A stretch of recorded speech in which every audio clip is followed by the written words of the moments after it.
Obrigado, pastor Teodomiro, pelo seu carinho. Me sinto em casa aqui. E o senhor é um amigo muito querido. Assentem-se, por favor, queridos irmãos.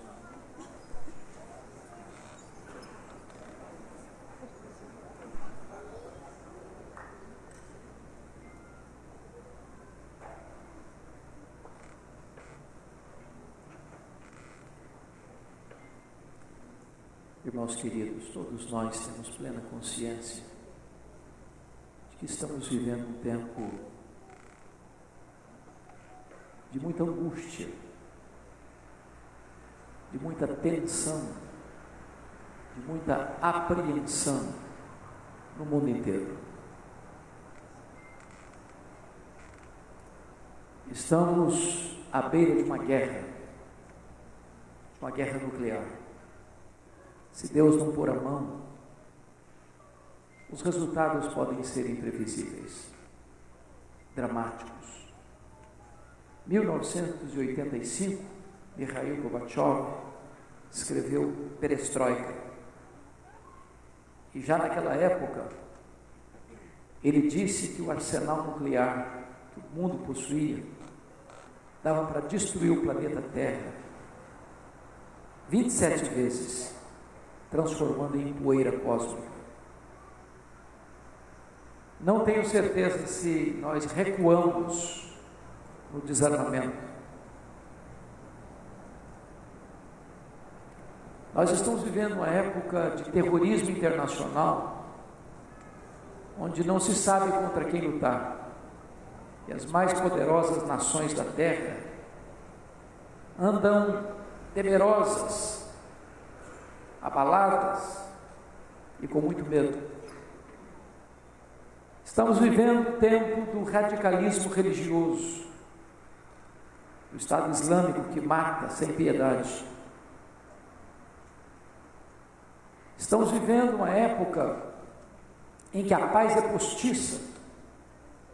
As pessoas só recuam e não atacam por medo. Porque mesmo querendo celebrar acordos de paz, nós investimos mais na guerra. Estamos vivendo uma época de corrupção política sem precedentes, normalmente no Brasil. Não tem mais para onde descer. Chegamos no fundo do poço. Do palácio à choupana, das cortes às universidades, das igrejas às famílias. Estamos vivendo uma época tristemente de inversão dos valores, cumprindo a profecia de Isaías 5:20, onde a luz é chamada de trevas e trevas de luz, o doce de amargo e o amargo de doce. A suposta exposição de arte do Banco Santander em Porto Alegre foi uma afronta à igreja cristã, uma afronta à família brasileira, uma afronta aos princípios elementares da ética. Estamos assistindo uma violência sem precedentes, mormente no estado onde estamos estabelecidos nesta noite, onde aqueles que estão já encarcerados comandam o crime fora da cadeia, e os cidadãos que estão livres se sentem reféns. Estamos vivendo uma época em que muitas denominações já se capitularam no liberalismo teológico, onde muitos seminários, chamados evangélicos, já não creem mais que a Bíblia é a palavra de Deus, inerrante, infalível e suficiente. Nós estamos assistindo no Brasil uma igreja que marcha rumo ao sincretismo religioso. O copo d'água em cima da televisão, benzido, se tomado, tem efeitos milagrosos. Da igreja da toalha suada e do sangue de pastor tendo o poder de curar.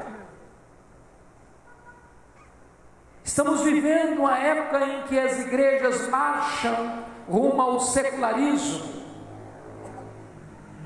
A igreja quer imitar o mundo para ganhar o mundo. Onde as festas dos crentes são regadas a álcool. E os crentes dançam já com as pernas bambas e voltam para casa trôpegos. Estamos vivendo uma época, irmãos, de apostasia.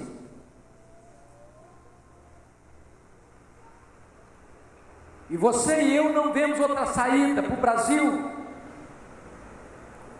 o estado do Rio de Janeiro, para a cidade do Rio de Janeiro, para o mundo, a não ser o evangelho genuíno e puro do Senhor Jesus Cristo. Nós não vemos uma outra saída para a igreja a não ser um poderoso reavivamento espiritual. Não um reavivamento fabricado na terra, não fogo fátuo, fogo estranho, não um emocionalismo histérico, nem um racionalismo árido e estéril, mas uma obra genuína do Espírito Santo de Deus. E se você e eu viemos aqui nesta noite, é porque nós cremos que Deus pode reverter essa situação. O que me deixa esperançoso é que todos os avivamentos espirituais da história nasceram do ventre da crise.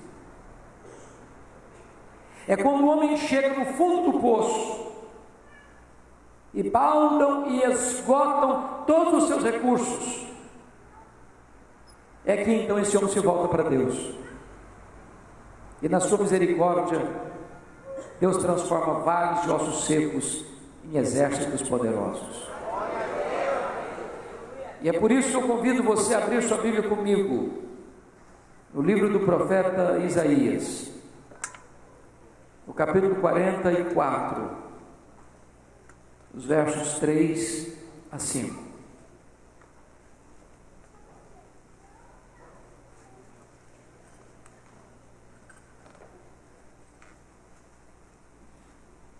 E o profeta diz assim: porque derramarei água sobre o sedento e torrentes sobre a terra seca. Derramarei o meu espírito sobre a tua posteridade e a minha bênção sobre os teus descendentes. E brotarão como a erva, como salgueiro junto às correntes das águas. Um dirá: eu sou o Senhor. O outro se chamará pelo nome de Jacó. O outro ainda escreverá na própria mão: eu sou do Senhor. E por sobrenome tomará o nome de Israel.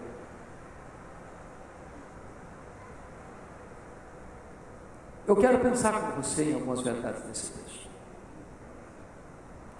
Há alguns anos eu estava pregando na cidade de Salvador, e naquela ocasião eu pregava sobre avivamento. E quando eu terminei de pregar, uma repórter da cidade estava lá para uma entrevista. E ela olhou nos meus olhos e me fez uma pergunta perturbadora. Ela me perguntou assim: o senhor acredita no que prega? E eu olhei para ela e disse: é claro que eu acredito. E ela é cética, incrédula, redarguiu: mas o senhor crê que ainda hoje Deus possa transformar uma igreja, impactar uma cidade e influenciar uma nação inteira? Eu disse: eu creio firmemente nisso. E ela disse: o senhor pode então me dar alguma evidência disso? E eu respondi: eu posso. E eu citei para aquela repórter 2 exemplos. O primeiro exemplo que eu citei foi da Inglaterra do século XVIII. Vocês se lembram que naquela época, fruto do iluminismo, uma onda de ateísmo varreu a Inglaterra e a Europa. Naquela época, os pregadores, quase todos, não acreditavam mais na Bíblia. Pregadores descomprometidos pregavam sermões mortos para auditórios vazios e sonolentos e desciam do púlpito para se embriagar nas mesas de jogo. A igreja estava falida.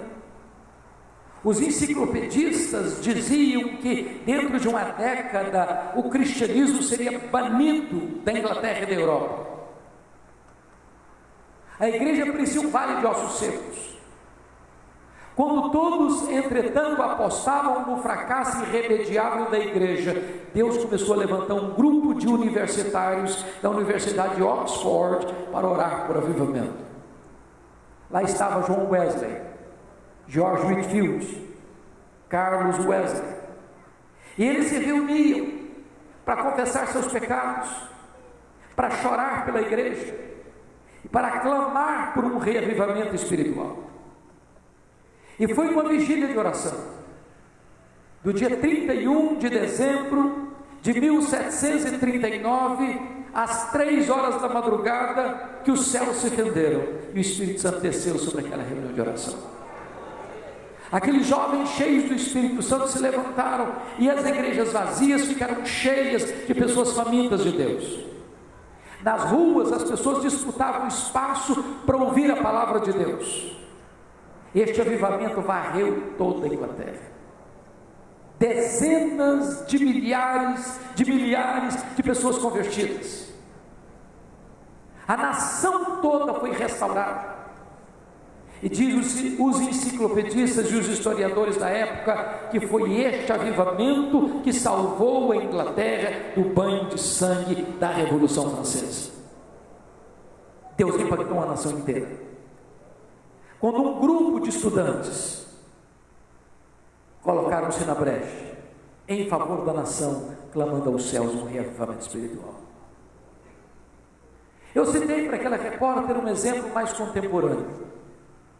Eu acho que todos vocês já ouviram e acompanharam o que aconteceu na Romênia.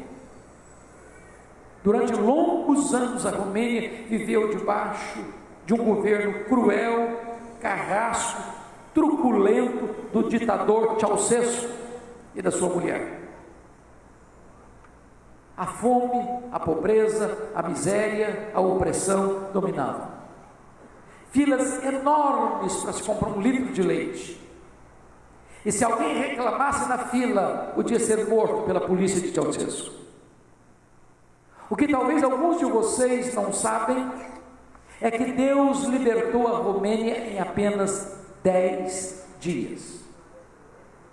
O que talvez alguém não se lembre nesta noite é que Deus usou uma igreja de apenas 80 membros para desencadear esse processo.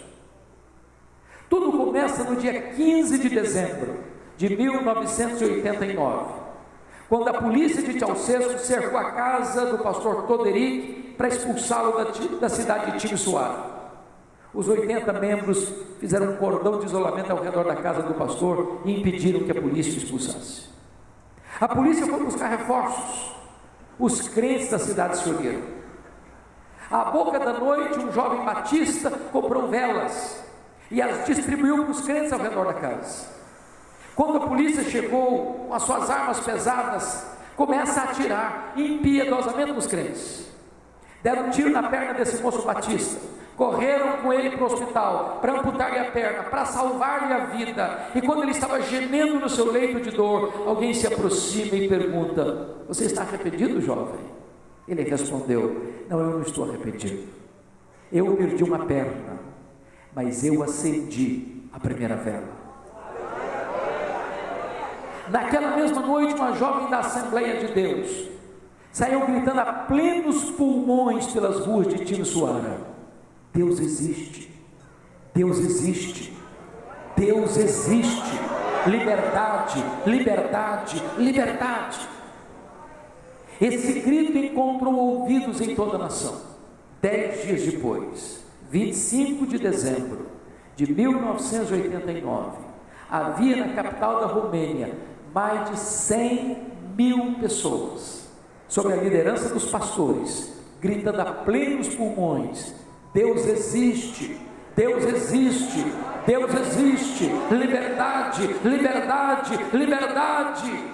Naquela noite, Ceausescu caiu, a Romênia ficou livre e o Evangelho pode então entrar naquela nação.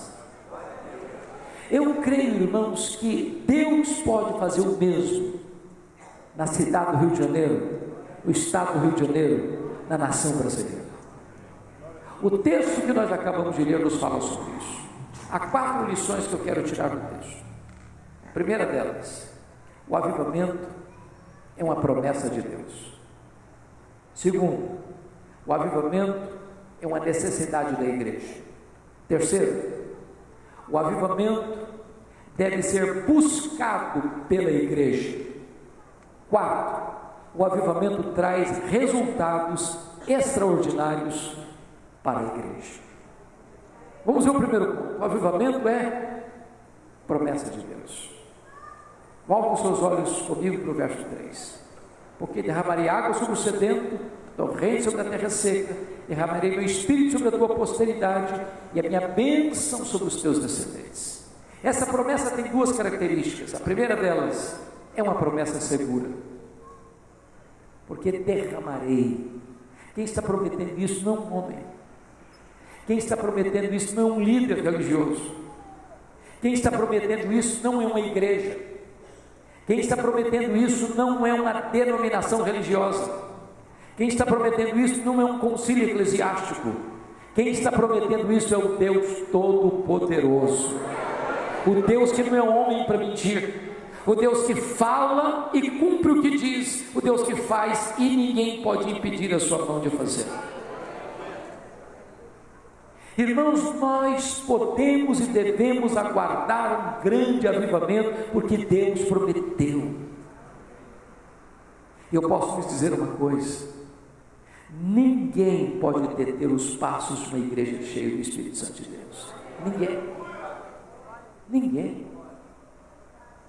Quando o sinédrio judaico tentou intimidar os apóstolos, açoitando-os, prendendo-os, intimidando-os, a igreja cresceu ainda mais.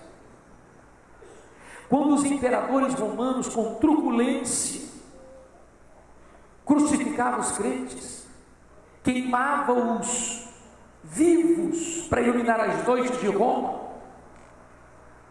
quando os imperadores jogavam os crentes nas arenas, enrolados em peles de animais, para os cães morderem, para os touros pisarem, para os leões esfaimados devorarem, quanto mais sangue era derramado, mais a igreja crescia. 1553, com a morte precoce do rei Eduardo VI, Maria Tudor, chamada de Maria Sanguinária, assume o governo da Inglaterra. Ela teve um governo curto, mas terrivelmente implacável contra a igreja, 1553 a 1558. A primeira coisa que Maria Tudor fez foi levar para estaca e queimar em praça pública os 3 grandes líderes da igreja da Inglaterra: Ridley, Latimer e Cranmer. Com a morte, com a perseguição dela, muitos tiveram que fugir da Inglaterra para poupar sua vida. Quando ela morre, 5 anos depois, 1558, assume o governo da Inglaterra Elizabeth, sua irmã, que tem um longo governo, de 1558 a 1603. O primeiro decreto de Elizabeth foi determinar a volta dos foragidos para a Inglaterra. Para onde eles foram? Para onde a reforma já estava estabelecida. Para Genebra, para a Alemanha, para a Holanda. Quando eles retornam para a Inglaterra, eles retornam fazendo 4 exigências para a igreja da Inglaterra. Nós queremos uma igreja com teologia pura, com liturgia pura, com governo puro, com vida pura. E eles desencadeiam na Inglaterra dos mais importantes movimentos de reforma e reavivamento da história da igreja, movimentos puritanos. E aí você começa a chegar a uma conclusão: Maria Tudor queria destruir a igreja. Mas o que ela conseguiu foi promover a igreja. Porque ela não sabia disso, mas Deus a havia constituído em presidente das missões estrangeiras da Inglaterra. Porque a igreja de Deus, como cantamos aqui hoje, é indestrutível. As portas do inferno não podem prevalecer contra ela, porque nada nem ninguém detém os passos de uma igreja cheia do Espírito Santo. Deus prometeu, e Ele é fiel para cumprir. Mas a segunda coisa, irmãos, é que essa promessa, ela é também abundante. Volte os olhos de novo para o verso 3. Porque derramarei água sobre o sedento, torrente sobre a terra seca, derramarei meu espírito sobre a tua posteridade e a minha bênção sobre os teus descendentes. Há duas figuras aí. Primeiro, derramamento. Segundo, torrentes. Em outras palavras, o texto está prometendo para nós algo grande, profuso, caudaloso, extraordinário. Talvez o maior problema seu e meu na vida cristã é nós limitarmos a obra de Deus ao que nós conhecemos e ao que nós experimentamos. Julgamos que tudo quanto Deus quer e pode fazer na nossa vida é o que nós já sabemos e o que nós já experimentamos. Mas deixa eu dizer uma coisa para você. Se eu posso entender direito, nenhuma oração, e nós estamos numa reunião de oração hoje, nenhuma oração na história foi mais audaciosa do que a oração que Paulo fez quando preso em Roma, escrita em Efésios 3:19. Ele ora assim: para que sejais tomados, não de Deus, não da plenitude de Deus, mas de toda a plenitude de Deus. Agora eu faço uma pergunta para você: quem é Deus? Só para resumir ou recordar os atributos chamados incomunicáveis de Deus. Deus é autoexistente, Deus é infinito, Deus é imenso, Deus é eterno, Deus é imutável, Deus é onipotente, Deus é onipresente, Deus é onisciente, Deus é transcendente, Deus é soberano, Deus é maior do que tudo quanto Ele criou. Mas qual é o tamanho do universo que Deus criou? Nenhum cientista ousa dizer que conhece o último limite do universo. E eu posso lhes garantir que o universo tem um limite. Sabem por quê? Porque só Deus é infinito, só Deus é ilimitado.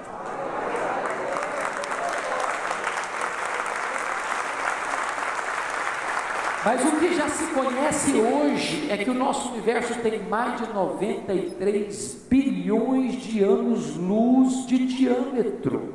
O que significa isso?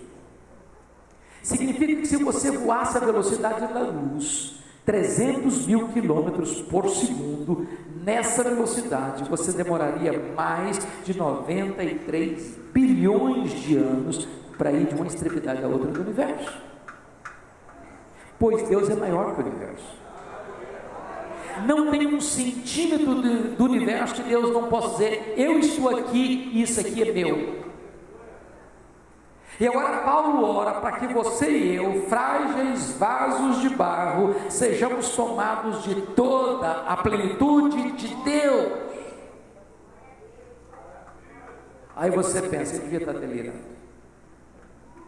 Para que você não pensasse isso, inspirado pelo Espírito Santo, ele registra no verso seguinte assim, Efésios 3:20: ora, aquele que é poderoso para fazer infinitamente mais do que tudo quanto pedimos ou pensamos, conforme o seu poder que opera em nós, a Ele seja a glória na igreja e em Cristo Jesus agora e eternamente. O que eu quero dizer para você, meu amado, é que Deus tem mais para você, Deus tem mais para mim, Deus tem mais para a igreja. Todos vocês já devem ter ouvido falar daquela pobre família que vivia nos Estados Unidos no século XIX. Família que tinha 7 crianças de 14 anos para baixo. Quando o chefe da família morre, deixando a viúva pobre, endividada, com 7 crianças para criar e grávida do 8º filho. Quando nasceu o 8º, não era o 8º, era o 8º e o 9º, porque eram gêmeos. Essa mulher, com 39 anos de idade, com os cabelos brancos, de tanto trabalhar na roça para alimentar os filhos, recebe do 5º filho a seguinte colocação: mamãe, vou sair de casa, eu vou para a cidade, Deus tem um plano na minha vida. E ele foi para Boston, Massachusetts, Nova Inglaterra. Conseguiu um emprego numa sapataria. O seu professor de escola bíblica dominical, o senhor Edward Kimball, foi lá na sapataria e levou-o a Cristo, lá no seu trabalho. Esse menino um dia está numa igreja, e o pregador disse assim: o mundo está para ver o que Deus pode fazer com um homem totalmente entregue nas suas mãos. Ele disse: meu Deus, eu quero ser esse homem. Ele pregava em Chicago certa feita, e 2 senhoras idosas da igreja metodista disseram para ele: nós estamos orando pelo senhor. E ele disse: mas por quê? Elas responderam: para que Deus o revista com o poder do Espírito Santo. Ele caminhava um dia em Nova York, na Wall Street, quando de repente o Espírito Santo veio com poder sobre ele. Ele saiu correndo, entrou na casa de um amigo, fechou a porta, trancou o quarto, caiu de joelhos, e ele disse que parecia que ondas elétricas penetravam pelo seu corpo. Ele disse que ele que desse toda a riqueza do mundo em troca daquela experiência, ele rejeitaria. Quando ele se levantou dos seus joelhos, nunca mais a história dele foi a mesma. Nunca mais a história da América foi a mesma. Aquele homem era Dwight Lyman Moody, o maior avivalista de todos os tempos. O homem que a partir dali levou mais de 500.000 pessoas a Cristo. Pois o nosso Deus é o mesmo. Ele pode fazer o mesmo. Porque não apenas prometeu seguramente, mas o que ele promete é algo abundante. Eu derramarei do meu Espírito. A segunda verdade que esse texto apresenta, irmãos, é que o avivamento, além de ser promessa de Deus, é necessidade da igreja. Volte os olhos de novo para o verso 3. Porque derramarei água sobre o sedento, torrente sobre a terra seca, derramarei meu espírito sobre a tua posteridade e a minha bênção sobre os teus descendentes. Vocês sabem que há muitos símbolos do Espírito Santo na Bíblia: o hálito, o vento, o azeite, a pomba, o fogo, a água. Porque nesse texto que está falando do derramamento do Espírito, o Espírito é simbolizado pela água. Por quê? Para nos ensinar algumas lições. Primeiro, não tem vida sem água. Não tem. Você pode ter a melhor terra, você pode ter a melhor semente, você pode ter os melhores insumos, os melhores adubos, você pode ter a melhor tecnologia. Se não tiver água, a semente morre mirrada no ventre da terra. Você pode ter templos, você pode ter aparelhagem sofisticada, você pode ter um musical maravilhoso, você pode ter um instrumental magnífico, você pode ter um pregador eloquente, mas sem o Espírito Santo não tem vida na igreja. Nós poderíamos reunir todo o nosso conhecimento, toda a nossa tecnologia, toda a nossa metodologia, e nós não produziríamos um crente verdadeiro sequer. Eu tenho que concordar com o maior pregador do século XIX, o príncipe dos pregadores do século XIX, o pastor batista Charles Haddon Spurgeon, quando ele disse assim: é mais fácil um leão tornar-se vegetariano do que uma alma se quer ser salva sem a obra do Espírito Santo de Deus. Nós precisamos do Espírito Santo, nós dependemos do Espírito Santo. Não é por força, não é por poder, é pelo Espírito Santo de Deus que a igreja avança. Mas em segundo lugar, irmãos, a água é necessária para purificar. Oi, irmãos, eu não sei se vocês pensam ou perguntam isso. Por que, meu Deus? Nas palavras de Leonardo Ravenhill, por que tarda o pleno reavivamento? Será que Deus não está mais interessado? Será que os ouvidos de Deus estão fechados? Será que a mão de Deus está encolhida? Será que os céus estão de bronze? Será que o poder de Deus recuou? Será que a igreja não precisa? Será que o mundo não está em agonia? Por que que as torrentes não caem? Por que que as chuvas são retidas? Por quê? E só há uma resposta, irmãos, para esta pergunta: é que entre as chuvas de Deus e a terra seca existe um obstáculo no caminho, e esse obstáculo chama-se pecado.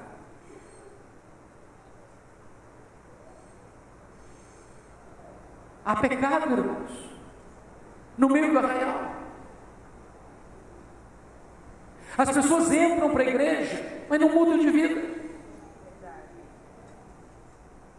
O índice de divórcio dentro da igreja é o mesmo fora da igreja. O índice de pessoa desonesta nos seus negócios, dão cheques sem fundo e sem enroladas nos seus compromissos dentro da igreja, é praticamente o mesmo fora da igreja.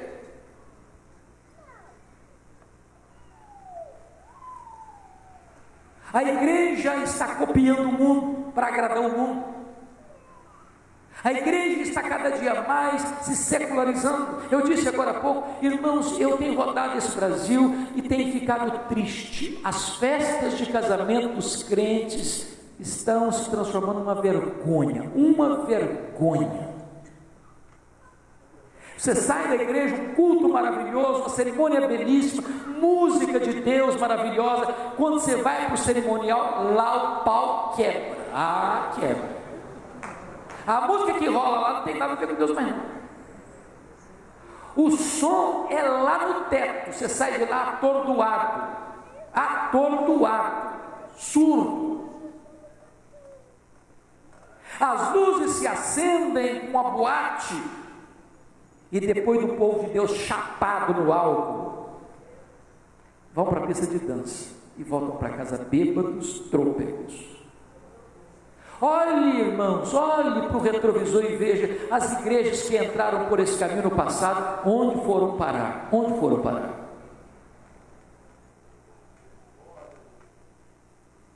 Para mim, um dos textos mais tristes e dramáticos da Bíblia está lá em Josué capítulo 7. Diz a Bíblia que depois de uma vitória retumbante diante de Jericó, Israel cai vergonhosamente e sofre uma derrota cachapante diante de uma pequena cidade chamada Ai. E diz a Bíblia que Josué prostra-se com o rosto no chão, ele e os seus anciãos. E Deus diz para Josué: pode ficar de pé, Josué, pode ficar de pé.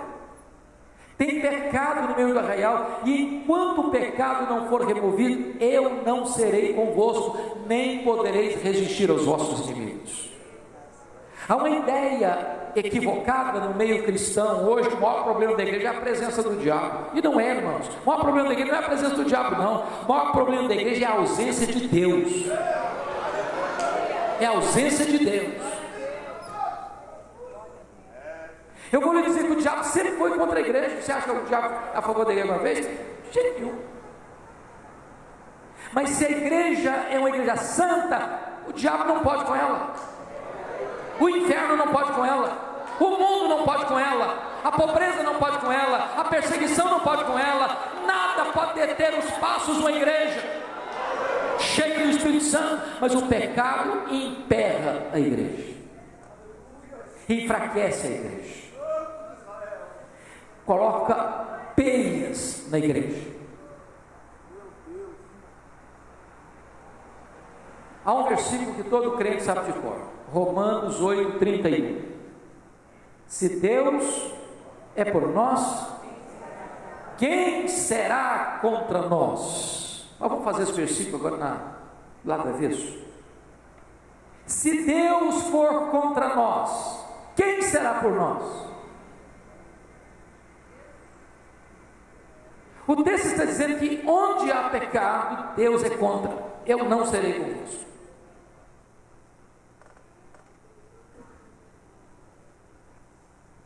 Eu pergunto a vocês, qual foi a última vez que você foi num culto e viu gente chorando, quebrantada pelos seus pecados.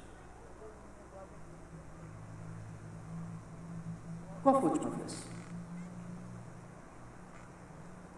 Falta choro pelo pecado, falta arrependimento, falta mudança de vida, falta transformação. Santificai-vos, diz a Bíblia, porque amanhã o Senhor fará maravilha no meio de vós.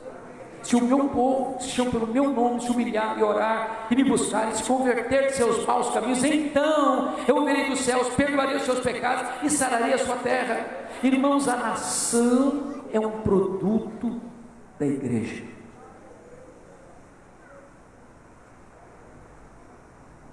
Se o mundo está de cabeça para baixo, se a corrupção campeia solta na política, se os corredores do poder estão fermentados pelo levedo da corrupção, é porque nós não estamos impactando e influenciando essa nação.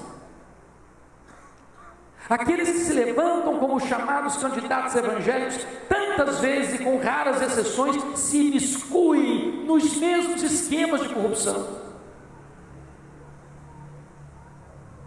Perdemos a capacidade de convocar o mundo ao arrependimento, porque é o mundo que está olhando para a igreja e diz: arrependa a igreja, arrependa a igreja.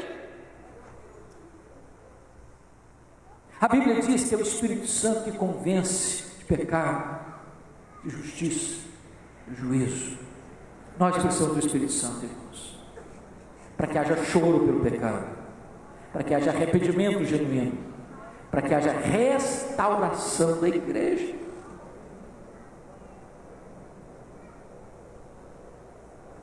Mas há uma terceira lição nesse texto. Se o avivamento é promessa de Deus e necessidade da igreja, o avivamento precisa ser buscado pela igreja. Então volte os olhos de novo para o verso 3. Porque derramarei água sobre o sedento, torrente sobre a terra seca, derramarei meu espírito sobre a tua posteridade e a minha bênção sobre os teus descendentes. Há duas figuras aí que merecem atenção. A primeira figura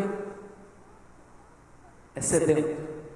A segunda figura é terra seca. Já viu uma terra seca? Rachada, bramando por chuva. Quando você percebe às vezes esse período de janeiro, fevereiro, em alguns lugares do Nordeste, e eu tenho ido a Campina Grande já há 14 anos pregar na abertura de Consciência Cristã, tem ano que eu chego a chorar, a terra está nua, o gado está morrendo de fome e de sede, a terra está rachada, clamando por água. Você já sentiu sede num lugar ermo, sem água? O desespero que é. A sede é diferente da fome. Quando você está com fome, seu estômago dói, a campainha toca. Mas se você não se alimenta na hora, sabe o que acontece? A dor vai embora, e você jejua um dia, e você jejua 2 dias, e você jejua 3 dias, e você jejua uma semana. Mas não é assim com a sede. A sede tortura você, a sede esmaga você, a sede estiola você, a sede mata você. Sabe quando a igreja vai experimentar um avivamento, irmãos? Quando a igreja tiver sede de Deus. Sede de Deus. Sabe qual é o problema que nós estamos vivendo no nosso século? É que jeitosamente deslocaram Deus do centro e colocaram o homem no centro. A pregação contemporânea não é mais que a vontade de Deus deva ser feita na terra, mas que a vontade do homem tem que prevalecer no céu.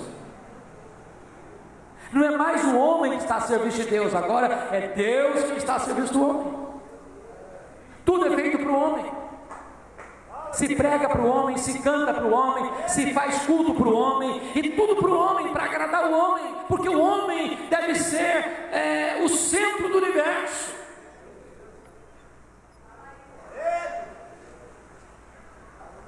E por isso, irmãos, o que você nota hoje é que as pessoas estão com sede, mas não é de Deus, é da bênção de Deus. Eu quero saúde, eu quero prosperidade, eu quero fama, eu quero sucesso, eu quero projeção. tudo para mim. Este evangelho é popular, este evangelho atrai as pessoas, este evangelho arranca muita atenção dos homens, e as pessoas fluem aos borbotões, mas esse não é o evangelho. O evangelho não é centrado no homem, o evangelho é centrado na pessoa de Jesus. Não é você, nem eu, nem nós, que somos o centro do universo, é Deus quem é. Avivamento não é sede de bênção, avivamento é sede do abençoador, avivamento não é sede de coisas, avivamento é sede de Deus. E é por isso, meus irmãos, que nunca houve na história, nem registrada na Bíblia, nem na história da igreja posterior, nenhum avivamento que não tenha sido precedido por oração. Oração. O que foi o Pentecostes? Resultado de oração.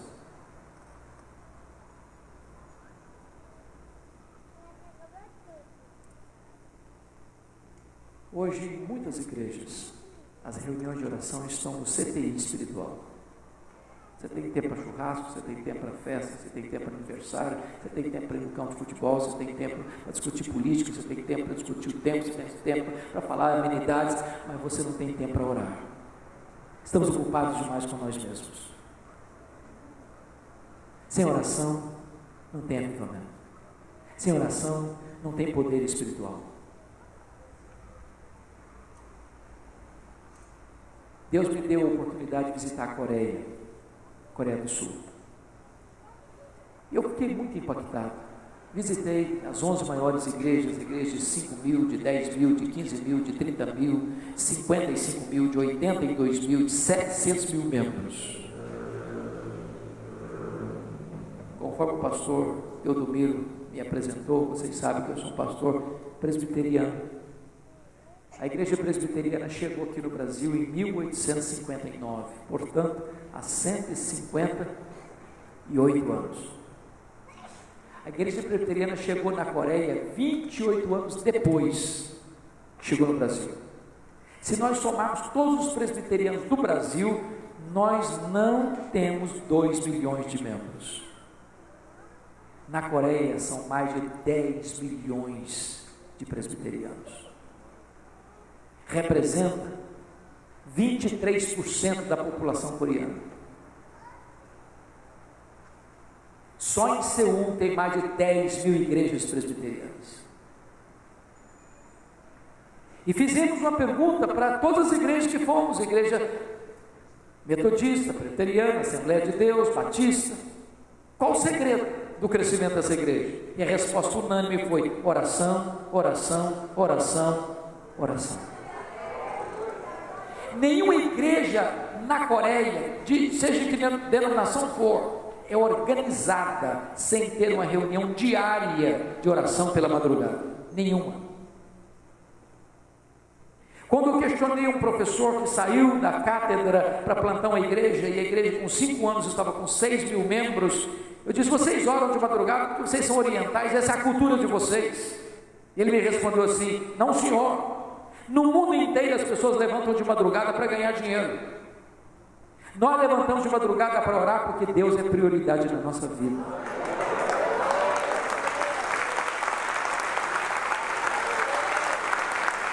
Eu fui a um seminário, 1860 alunos. Eu fiquei pasmo quando o diretor do seminário disse assim: o estudante aqui no seminário que faltara 2 reuniões no ano de oração pela madrugada, reunião diária, é mandado embora do seminário, que não serve para ser pastor. Eu pensei: meu Deus, se fosse no Brasil, todos os seminários estavam fechados. Ou coisa difícil levar um seminarista a orar.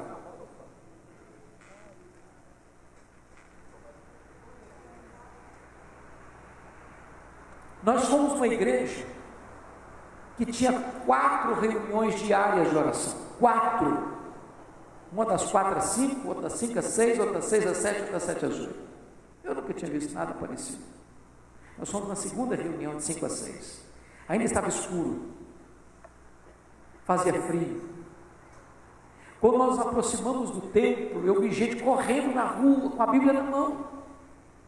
Quando nós entramos no estacionamento, eu fiquei impressionado que os diáconos, todos paramentados, com apito e com a lanterna orientando o estacionamento. Quando nós entramos no templo, parecia que era uma festa anual, o templo estava lotadíssimo, não tinha mais lugar para sentar, eu vi 80 pessoas sentadas no carpete do púlpito. Quando aquele povo levantou a voz para orar, irmãos, a sensação que eu tive é que os céus tinham descido à terra.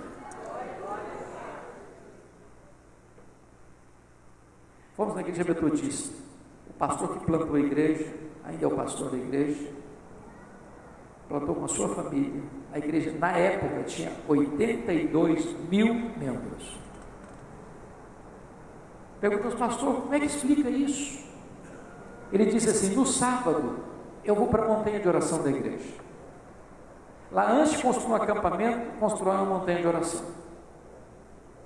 Ele disse: eu não tenho entrevista com ninguém, eu não converso com ninguém, só falo com Deus. No domingo de manhã eu desço direto para o púlpito, eu prego o meu sermão eu mesmo, mas os corações se derretem.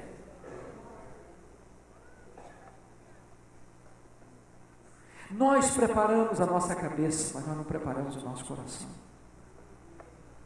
Nós achamos que a obra de Deus depende da nossa cultura, do nosso conhecimento, da nossa influência, da nossa eloquência, da nossa metodologia, e nós estamos dependendo de nós mesmos em vez de dependermos do poder do Espírito Santo. Nós fomos na igreja do Evangelho Pleno, uma igreja na época com 700 mil membros, uma igreja com 58 anos, com mais de 700 mil membros. Uma igreja com um jornal diário de 2 milhões de cópias. Uma igreja com 3 canais de televisão. Uma igreja com 700 pastores auxiliares. Uma igreja com 30 mil grupos familiares. E eu fiquei pensando, meu Deus, como é que deve ser a agenda do pastor dessa igreja? Como é que deve ser a agenda? Para minha surpresa, eu ouvi dele e li nos seus livros. Ele investe apenas 30% do seu tempo para administrar essa mega igreja e investe 70% do seu tempo em oração e estudo da Bíblia. Nós ouvimos pelo circuito de televisão esse pastor dando uma palestra para a sua liderança. E quando ele termina dessa palestra, ele faz uma oração audível ao microfone de meia hora.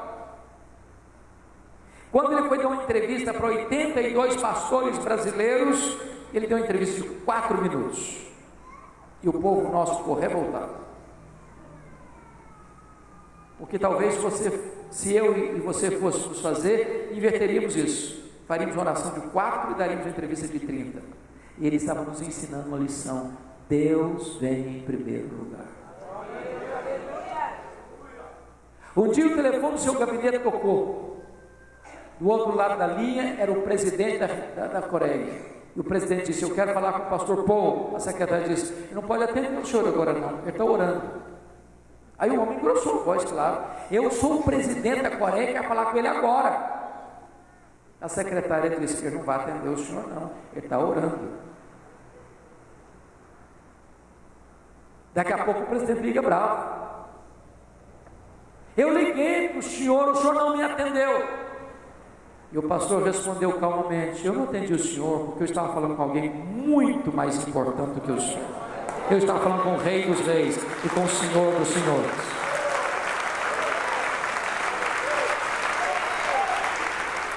Irmãos queridos, se nós queremos avivamento, nós precisamos aprender a depender de Deus em oração.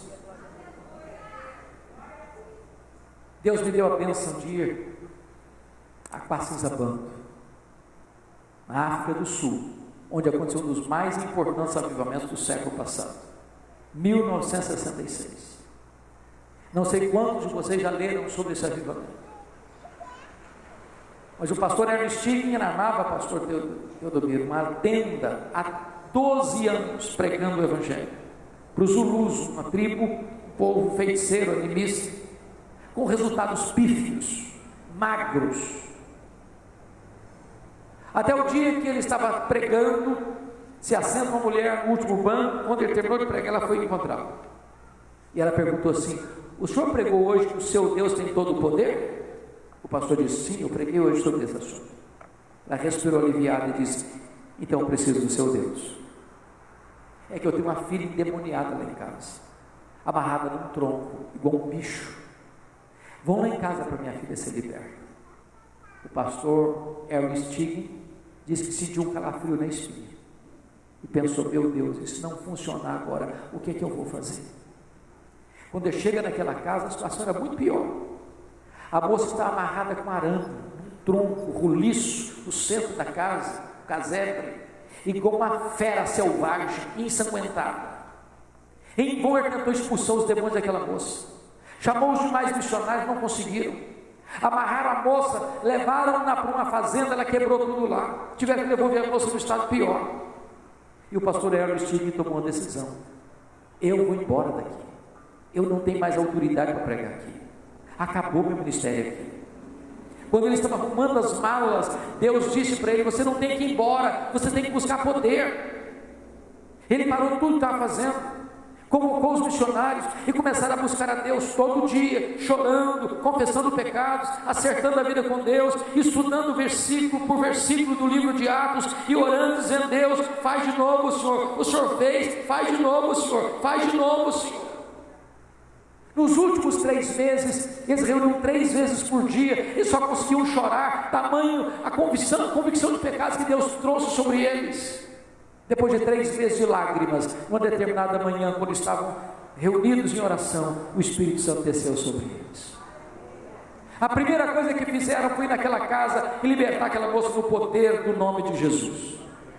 A segunda coisa é que os feiticeiros vinham correndo, chorando, confessando os seus pecados. Quando os missionários acordavam de manhã, tinha 10, 20, 30 pessoas na porta de cada um, com pressa para acertar a vida com Deus. Eu vi lá, numa fazenda, um templo para 15.000 pessoas, com 3 cultos por dia. Os cegos viam, os coxos andavam, os mortos ressuscitavam, e a obra de Deus avançava.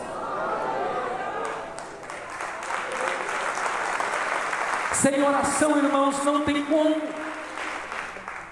Essa batalha não se ganha com bravatas, essa batalha se ganha de joelhos. A igreja precisa colocar-se de joelhos se nós quisermos ver uma nação de pé.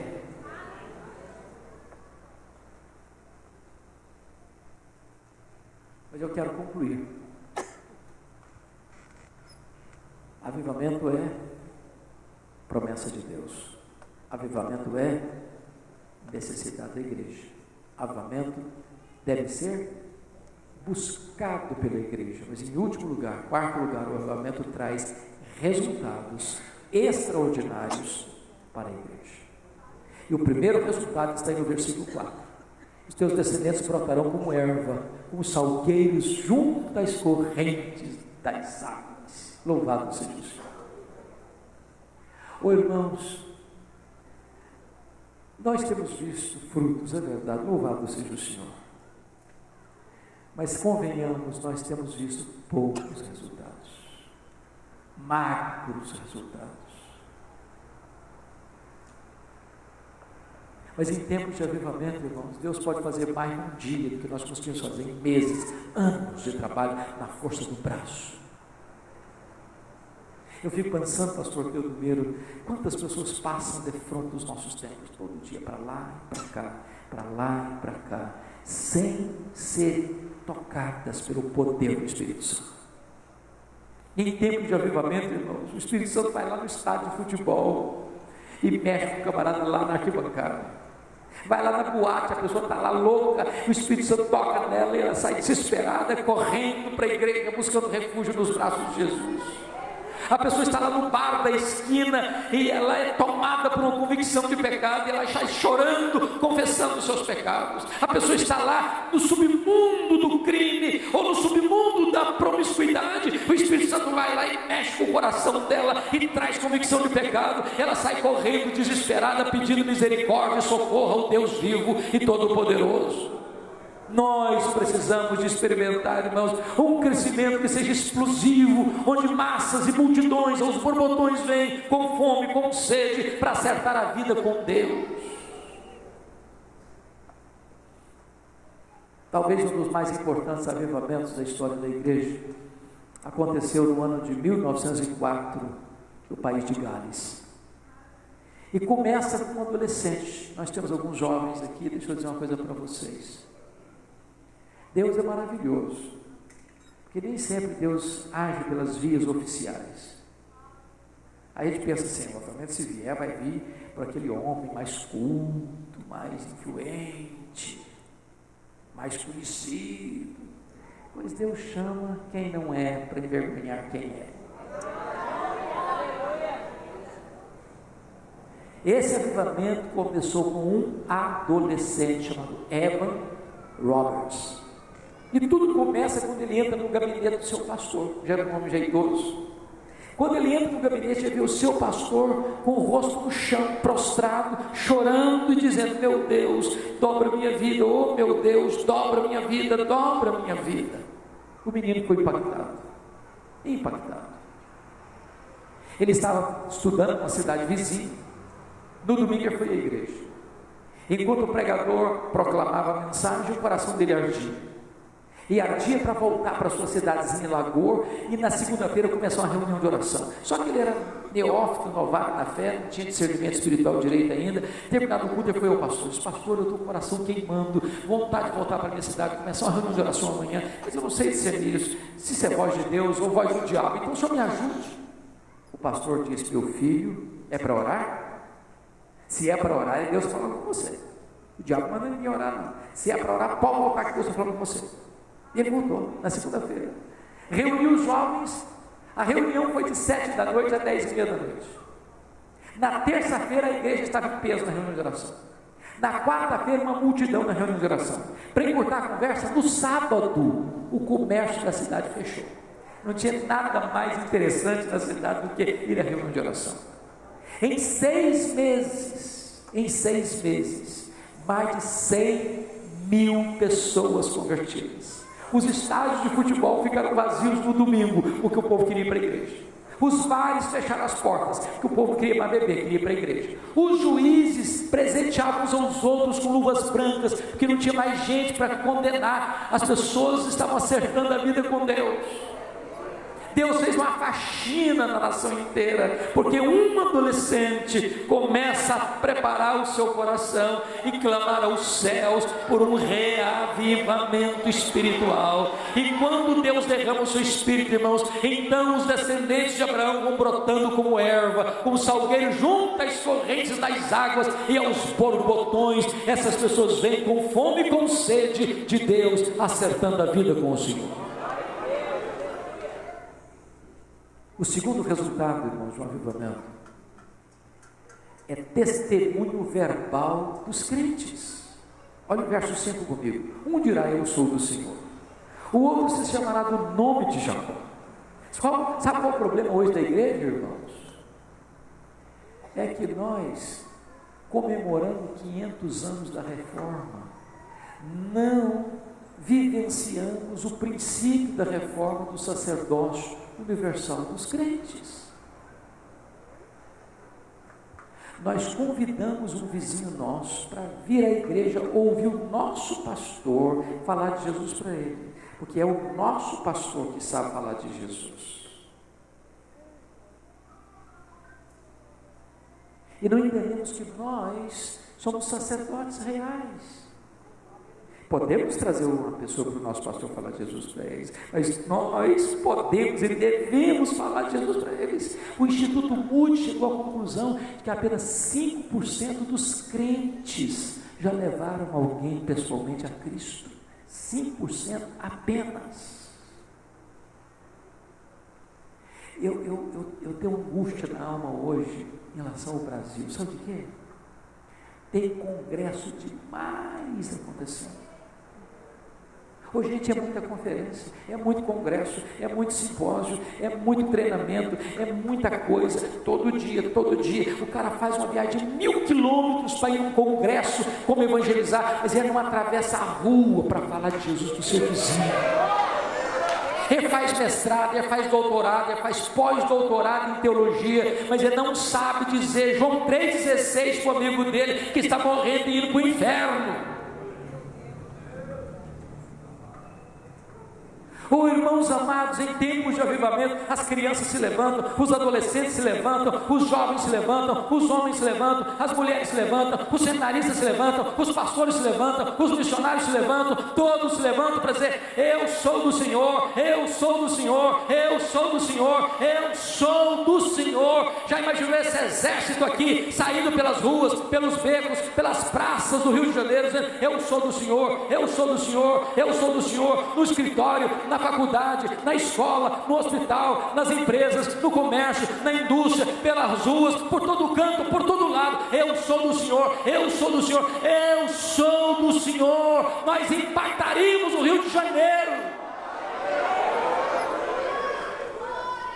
Talvez você argumente: bom, pastor, esse negócio aí para pastor que fez teologia, que passou por seminário, que fez instituto bíblico, mas eu sou uma pessoa e nem sei falar direito. Deixa eu dizer uma coisa para você, meu irmão. Você sabe tudo quanto uma pessoa precisa saber para ser salvo. Tudo, você sabe. Se você não sabe nada, absolutamente nada, então você poderia pelo menos fazer uma coisa. É dizer assim: eu só sei que eu era cego e agora eu vejo. Porque não é o seu conhecimento, e nem é a sua metodologia, e nem é a sua eloquência, é o poder do Evangelho. O Evangelho é o poder de Deus para a salvação de todo o que crê. Eu fui criado na roça, talvez alguns aqui como eu foram. Fui calçar meu primeiro par de sapatos com 8 anos de idade. Eu saí de casa com 12 anos para estudar. Com 12 anos eu não sabia o que era luz elétrica. Com 12 anos eu nunca tinha visto uma televisão. Com 12 anos eu não sabia o que era uma cidade. Com 12 anos eu subi na carroceria de um caminhão e fui parar no pior bairro da Grande Vitória, dentro de um mangue, do lado de um prostíbulo, num barraco de 4 cômodos com 10 pessoas. Quando Deus me chamou para o ministério, porque eu queria ser político e advogado, aí Deus reverte a minha história e me chama para o ministério.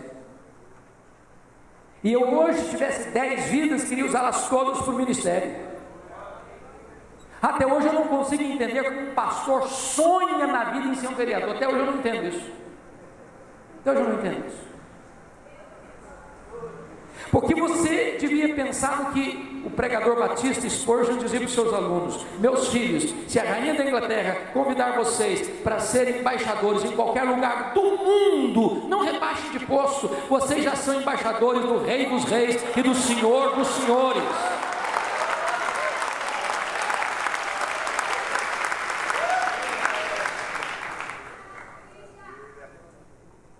Deus me chamou para o ministério e eu fui para o seminário de Campinas. Uma cidade grande, muitos aqui conhecem, uma cidade bonita. E uma missionária americana fez amizade comigo. E quando você vai para um seminário, a gente chama isso de calouro, você vai com o coração queimando. Você prega até para poste no meio da rua. Aí a missionária um dia me disse o seguinte: eu vou te levar na escola de cadetes. E eu fui com ela. Escola bonita. Claro que eu chego lá e encontro um cadete, seu posto de guarda, uma metralhadora na mão, com a sua farda, nome bordado na lapela da farda, João Miguel Corpas. E eu me aproximo dele. E fui logo perguntando: e aí, João Miguel, você conhece a Jesus, o Filho do Deus vivo? E ele faltou pouco me bater. O cara era ateu e eu não sabia. Ele blasfemou muito, me insultou bastante, zombou da minha fé.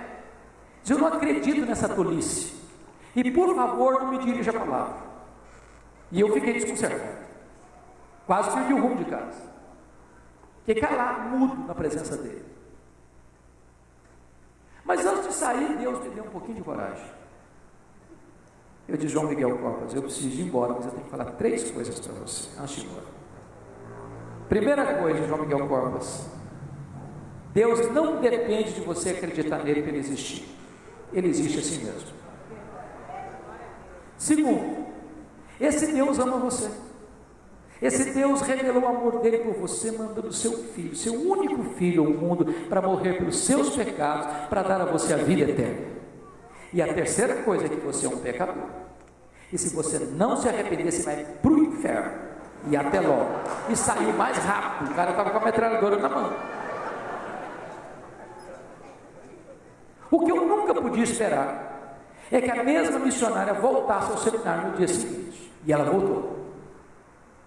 Voltou e me disse: Pastor Hernandes, eu preciso que você vá na minha casa agora. O que houve? O João Miguel Copas está lá em casa e quer te ver. Aí que eu fiquei mais preocupado. Falei: meu Deus, será que eu ofendi aquele camarada? Será que ele ficou triste comigo? O que está acontecendo? E fui para lá pensar mil coisas. Quando eu chego naquela casa, ele estava sentado no sofá no fundo da sala. Quando ele me viu entrando, ele se levantou, correu na minha direção, quase me arranca no chão, chorando, me disse assim: por favor, me fale do seu Deus, me fale do seu Jesus. Aquele moço estava ajoelhado aos pés do Salvador, rendendo-se a Jesus Cristo como Salvador e Senhor. Era quase mês de julho. Mês de julho tem férias. Eu voltei para minha casa. Quando eu voltei para as aulas, no segundo semestre, ele me ligou: já levei 3 colegas a Cristo na escola de cadetes. Acompanhei João Miguel durante o tempo que vivi lá. Depois pedi um contato com ele. Há poucos anos, há uns 3 anos, pregando num congresso da CEPAL, lá em Águas de Lindóia, aproxima-se de mim uma pessoa e diz assim: você tem notícia do João Miguel Copas? Eu disse: não, eu queria muito saber a notícia dele. E ele me disse assim: eu sou amigo dele. Falei: e aí, como é que ele está? Ele está concorrendo ao generalato. Falei: que coisa boa. Ele disse: mas tem mais. João Miguel Copas é pastor, é ministro do Evangelho, é pastor da Assembleia de Deus. Na semana seguinte eu estava em São Paulo, na igreja Vila Mariana. Lá estava João Miguel Copas com a sua esposa para me dar um abraço. Há poucos dias eu estive em Santos, jantando com a família dele, e ele me contando quantas maravilhas Deus fez na sua vida. E Deus me ensinou uma lição, e a lição é essa: abra a sua boca e Deus a encherá. Não é o seu argumento, não é a sua eloquência, não é o seu cabedal, é o poder da palavra de Deus. Abra sua boca, meu irmão, lá na escola, lá na fábrica, lá na indústria, lá no bairro, lá no hospital, lá na universidade. Abra sua boca, porque essa palavra é viva, essa palavra é poderosa. Mas o último resultado, terceiro lugar, o último resultado que o avivamento traz, irmãos.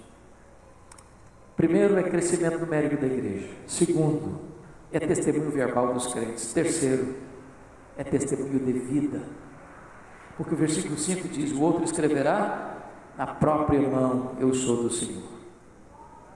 E por sobrenome tomará o nome de Israel. Tem muita gente que diz que é do Senhor. Quando você vai ver, você se decepciona, porque há um abismo entre o que se prega e o que se vive, o que se fala e o que se pratica. Há um abismo entre teologia e ética, doutrina e vida, credo e conduta. Eu quero concluir dizendo uma coisa para vocês. Eu não tenho dúvida de que falar de avivamento hoje, pastor Teodomiro, é falar de um tema sensível demais e perigoso demais. Porque a palavra avivamento é uma das palavras mais desgastadas do vocabulário evangélico brasileiro. Tem muita gente que acha que avivamento é esquisitice. É plantar bananeira, é histeria coletiva, é correr atrás da última novidade do mercado da fé. Mas deixa eu dizer uma coisa para você, querido, nós não queremos esse avivamento que o homem fabrica. Nós não queremos fogo pintado a tinta, fabricado na terra. Não é porque alguns se desviaram, é que nós vamos deixar de caminhar, crendo que Deus pode fazer. Nós não queremos ir 1 centímetro além do que Deus ensinou, mas também não queremos ficar 1 centímetro aquém do que Deus nos prometeu. Nós não queremos nada que não venha de Deus, mas nós queremos tudo que Deus tem para nós. Nós precisamos de um avivamento que faça uma faxina ética na vida da igreja contemporânea, um choque ético na vida da igreja contemporânea, para que a igreja se levante no poder do Espírito Santo para impactar a nação brasileira. A solução do Brasil, irmãos, não está apenas na política. A solução do Brasil não está apenas na economia.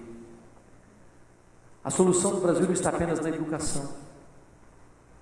A solução do Brasil não está apenas nos acordos humanos, por melhores que eles sejam. A solução do Brasil está no Evangelho. Só no Evangelho. Só na pessoa de Jesus. E nenhuma outra organização tem competência para pregar este Evangelho, a não ser a Igreja de Jesus Cristo. A esperança do Brasil é a Igreja de Cristo. Que Deus nos levante nessa geração. Que Deus fenda os céus e desça. Que Deus derrame sobre nós o poder do seu Espírito. Que Deus levante uma igreja viva, uma igreja piedosa, uma igreja fiel, uma igreja íntegra, uma igreja bíblica, uma igreja santa, uma igreja cheia do Espírito Santo, para que esta igreja impacte a nação brasileira e a nação brasileira seja salva pelo Evangelho da graça de Jesus Cristo. Eu quero orar com vocês. Nós viemos aqui para orar. Orar pelo Rio de Janeiro, orar pelo Brasil.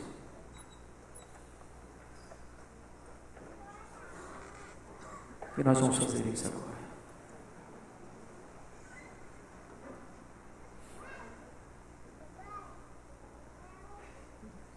O apóstolo Paulo, escrevendo aos Efésios, diz: por esta causa eu me ponho de joelhos diante do Pai.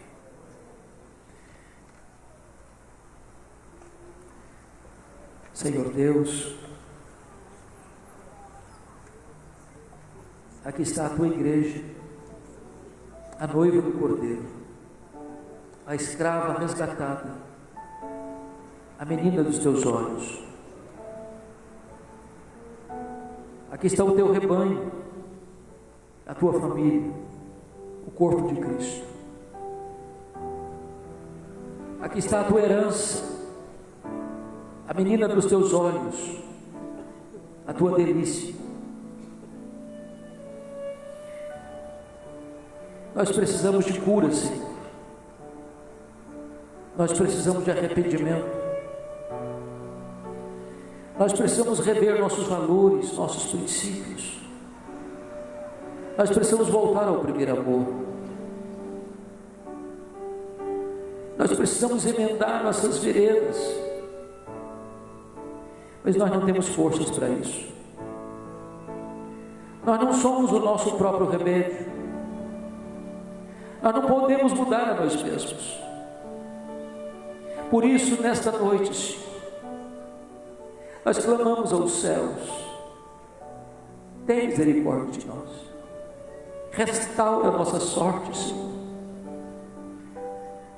Meu Deus, tira as cinzas, reacende as brasas, acende um fogo santo dentro de nós, não um fogo estranho, não um fogo fátuo, mas o fogo que ilumina, que aquece, que purifica, que alastra. Derrama do teu Espírito, Senhor. Porque não queremos apenas ouvir o que tu fizeste no passado. Porque não adoramos um Deus que está preso num museu histórico, mas adoramos o Deus vivo que está no trono, que tem todo o poder, que pode mais uma vez soprar sobre nós um alento de vida e tirar o comodismo, a frieza, a mornidão, a apatia, arrancar de nós, Deus, desejos e práticas que entristecem o Espírito Santo, fazer a igreja recuar do humanismo antropocêntrico, do secularismo. Em nome de Jesus, restaura a nossa sorte, inflama a nossa alma, Senhor, para que o melhor que nós já tivemos no passado, já experimentamos no passado, sejam medidas mínimas do que Tu vais fazer em nossa vida e através de nós daqui para frente. Meu Deus, levanta a Tua igreja, reaviva a Tua obra no decorrer dos anos, aqueça o nosso coração com o poder do Espírito Santo, e não permita, Deus, que seja apenas o vapor de uma emoção momentânea, mas que seja uma obra permanente, duradoura, perseverante do Teu Espírito, até que a Tua igreja seja uma coroa de glória nas Tuas mãos. Restaura a igreja nessa nação, Senhor. Restaura este estado, Senhor. Restaura esta cidade. Faz refriar as ondas de violência. Ó Deus, converta o coração dos traficantes que dominam com tanto rigor e crueldade tanta gente, por amor do Teu nome, converta esses corações. Faz deles embaixadores da paz. Converta as autoridades políticas, Senhor, para que temam o Teu nome. Coloque temor no Teu nome nas autoridades que têm poder de decisão e têm a caneta na mão para decidir. Em nome de Jesus, que sejam homens tementes ao Teu nome. Levanta a Tua igreja, Senhor, nesta geração. Levanta a Tua igreja no poder do Espírito Santo. É o nosso clamor, é a nossa necessidade, e fazemos isso em nome de Jesus. Aleluia. Amém.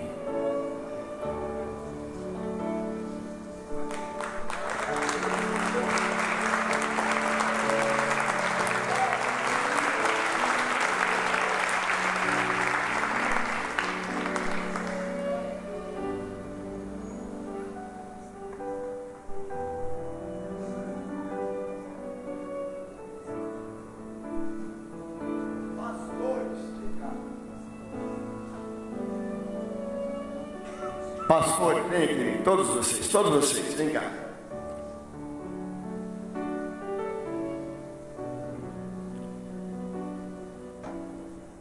Todos os pastores aqui no púlpito com o pastor Teodomiro.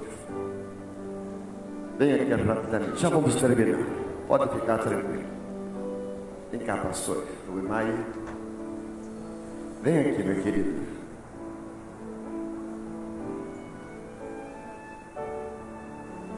Podem ir. Os irmãos podem sentar rapidamente. Já vamos terminar.